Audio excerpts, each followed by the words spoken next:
آپ کو معلوم ہے قرآن میں 2 دفعہ کہا گیا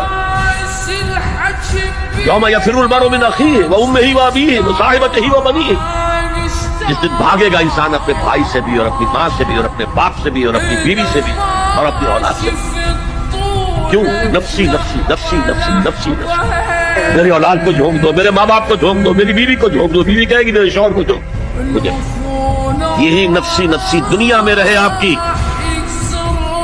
مجھے اپنے آپ کو بچانا ہے سب سے پہلے، اور پھر مجھے اپنے سب سے پہلے آل اولاد کو بچانا ہے۔ یا ایھا الذین آمنوا قوا انفسکم واہلیکم نارا، اے ایمان والو بچاؤ اپنے آپ کو اور اپنے اہل و عیال کو آگ سے۔ یہ کام ہے آپ کریں اور سمجھ لیں، نہ بیٹا کام آئے گا، نہ جورو کام آئے گی، نہ باپ کام آئے گا، نہ ماں کام آئے گا، تمہارا اپنا عمل۔ اگر تم اس راستے پر چلے، اپنی ہمت کے مطابق چلتے رہے